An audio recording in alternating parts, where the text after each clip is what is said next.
ఇప్పుడు చెప్పండి వెంకట్రావు గారు. అలాగే రాజమండ్రిలో నాకు ఎంతో మంది స్నేహితులున్నారు. అందులో మార్వాడీలు చాలా ఎక్కువ మంది స్నేహితులున్నారు. అలాంటి ఒక స్నేహితుడింట పెళ్లి జరుగుతుండగా మధ్యప్రదేశ్లోని వారి స్వస్థలమైన ఉజ్జయిని వెళ్లడం జరిగింది. అక్కడ 12 జ్యోతిర్లింగాలలో ప్రసిద్ధిగాంచిన మహాకాళేశ్వరాలయానికి వెళ్ళాను.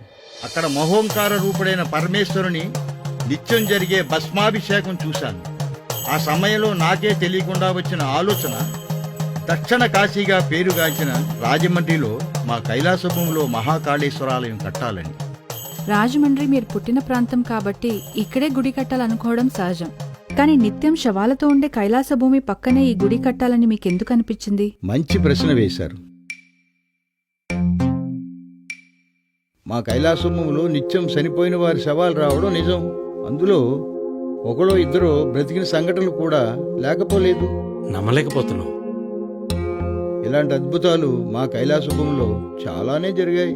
వేల సంవత్సరాల చరిత్ర కలిగిన రాజరాజ నరేంద్రుడు పరిపాలించిన కోటి లింగాలకు ప్రసిద్ధిగాంచిన దక్షిణ కాశీగా పేరుగాంచిన ఈ రాజమహేంద్రవరంలో గోదావరి తీరములోని మా కైలాస భూమిలో కోటొక్క లింగంగా ప్రతిష్ఠించి మహాకాళేశ్వరాలయాన్ని నిర్మించాలని గట్టిగా నిర్ణయించుకున్నాను.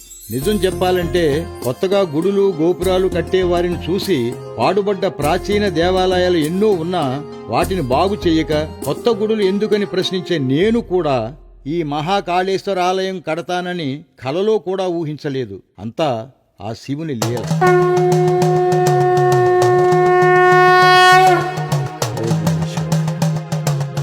నమస్కారం. నమస్తే. నమస్తే. ఈయనే ఈ గుడి కట్టిన శిల్పి. మీ భాషలో చెప్పాలంటే ఆర్కిటెక్ట్. నేను ఈ గుడి కట్టాలని నిర్ణయించుకున్నప్పుడు ఆ పరమేశ్వరుడు రూపంలో వచ్చి ఈ మహాకాళేశ్వర ఆలయానికి అద్భుతమైన రూపాన్నిచ్చాడు. ఈ గుడి గురించి నేను చెప్పడం కంటే ఆయన మాటల్లోనే వినండి. ప్రపంచంలోనే గొప్ప గొప్ప గోపురాలకు దేవాలయాలకు ప్రసిద్ధి చెందిన దేశం మన భారతదేశం. కళింగ రాజుల నుంచి పల్లవులు, చోళులు, పాండ్యులు మరియు విజయనగర సామ్రాజ్య నేతల నుంచి ఎంతో మంది రాజులు వారి వారి రాచరికపు నిర్మాణ శైలితో ఎన్నో గొప్ప గొప్ప దేవాలయాలు కట్టారు. అవి ఇప్పటికీ చెక్కుచెదరక ఎవరికీ అంతుపట్టని ఎన్నో ఆశ్చర్యాలతో హిస్టరీకే మిస్టరీలుగా నిలిచి ఉన్నాయి. నిజానికి ఈ మహాకాళేశ్వరాలయానికి రూపకర్తను నేనైనా సృష్టికర్త మాత్రం శ్రీ పట్టపగలు వెంకట్రావు గారే. హైందవ ధర్మానికి అనుగుణంగా జరిగిన ఈ ఆలయ నిర్మాణం గురించి నేను చెప్పటం కంటే ఆయన చెప్పటమే బాగుంటుంది. చతురస్రాకారంలో కట్టిన ఈ మహాకాళేశ్వర ఆలయానికి 4 దిక్కులను సూచిస్తూ 75 అడుగుల ఎత్తులో 4 రాజగోపురాలతో కూడిన మహాద్వారాలున్నాయి. ఆలయంలోకి ప్రవేశించగానే నలువైపులా ద్వైత అద్వైత సిద్ధాంతాలకు అనుగుణంగా 64 ఉపాలయాలు నిర్మించడం జరిగింది. మహాగణపతి సుబ్రహ్మణ్యేశ్వర సమేత పరమేశ్వర అవతార స్వరూపాలు ఒకవైపు, పార్వతీదేవి శక్తి స్వరూపాలు మరోవైపు, దశావతారాలు ఇంకోవైపు, మనిషి మనుగడను బోధించే గురువులు, ఇవే కాకుండా ఈశాన్యం మూల 12 జ్యోతిర్లింగాలు, ఆగ్నేయంలో నవగ్రహ లింగాలు, నైరుతి మూల శ్రీచక్రం, వాయువులో సుదర్శనమూర్తిని ప్రతిష్ఠించడం జరిగింది. ఆలయ మధ్యమంలో 109 అడుగుల గర్భాలయంలో 9 అడుగుల మహాశివలింగం, రాజమండ్రి కోటిలింగాల రేవుకి అనుసంధానమైన కోటొక్క లింగం, ఈ మహాకాళేశ్వర లింగం చుట్టూ రాచరికపు కట్టడాల శైలిని గుర్తు చేస్తూ 4 మహామండపాలు, వాటికి 4 దిక్కులా సూచిస్తూ 4 మహాద్వారాలు, 4 నందీశ్వరులు, 4 ధ్వజస్తంభాలు, 4 బలిపీఠాలు. ఇంతవరకు ఏ శివాలయంలో కనీ విని ఎరుగని రీతిలో ఈ మహాకాళేశ్వర ఆలయం నిర్మించడం జరిగింది.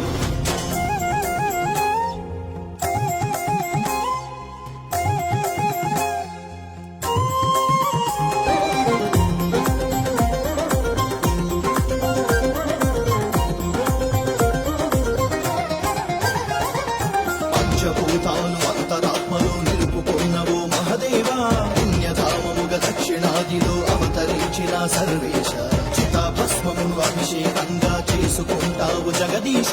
ఇది మహాకాళేశ్వరం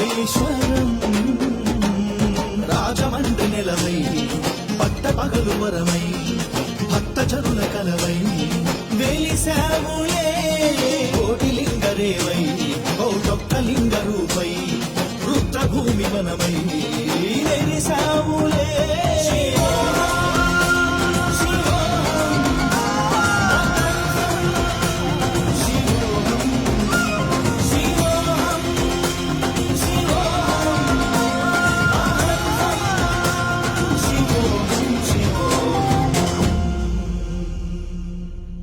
పరమేశ్వరుని శరీరం మీద బూడిద త్రిపుండ్రం, అనంత నిరాకార పరబ్రహ్మ చిహ్నం లింగం.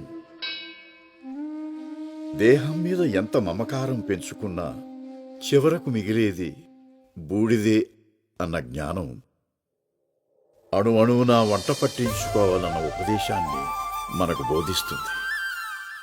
ఆ పరమార్థాన్ని తెలియజేయడానికి ఈ కైలాస భూముల్లో దహన సంస్కారాలు జరిగిన వారి కాష్టంలోని బూడిదతో ఈ మహాకాళేశ్వర లింగానికి భస్మాభిషేకం చేయడం జరుగుతుంది. ఈ కార్యక్రమానికి వారి కుటుంబీకులను పిలిచి వారి సమక్షంలోనే భస్మాభిషేకం చేయడం జరుగుతుంది. ఈ భస్మాభిషేకం తరువాత ఆ భస్మం అంతా పవిత్ర గోదావరి నదిలో కలుస్తుంది. ఇదే ఈ ఆలయం యొక్క గొప్పతనం. మధ్యప్రదేశ్ ఉజ్జయిని మహాకాళేశ్వర ఆలయం తరువాత భస్మాభిషేకం జరిగే శివాలయం మా రాజమండ్రిలోని ఈ మహాకాళేశ్వర ఆలయం మాత్రమే. ఈమె నా భార్య అనంతరామలక్ష్మి. నమస్కారం. నమస్కారం అమ్మా. పురాణాల్లో రుద్రభూములుగా పిలువబడే ఈ శ్మశానాన్ని మీరు కైలాస భూమిగా తీర్చిదిద్దారు. కైలాస భూమిలో భూ కైలాసంగా ఈ మహాకాళేశ్వరాలయం నిర్మించారు. ఇప్పుడు చెప్పండి, మిమ్మల్ని పాలబ్బాయిని పిలవాలా, ఆటో అబ్బాయిని పిలవాలా, కూల్ డ్రింక్ అబ్బాయిని పిలవాలా, లేదా ధర్మకర్త అని పిలవాలా? కాటికాపరనే పిలవండి. ఎందుకంటే శ్మశాన వాసి అయిన శివుణ్ణి ఆరాధించేవాణ్ణి. ఆ పిలిపే నాకిష్టం. డాక్టరేట్ ఇచ్చినా కాటికాపరిగానే పిలిపించుకోవడానికి ఇష్టపడే మీలాంటి వాళ్ళని ఈ శివరాత్రి రోజు కలుసుకోవడం, ఈ దేవాలయం గురించి తెలుసుకోవడం కూడా శివాజ్ఞే. ఓం నమ శివాయ. ఉంటావమ్మా. వెళ్ళొస్తామండి. హర హర మహాదేవ్, శంభో శంకర. హర హర మహాదేవ్, శంభో శంకర.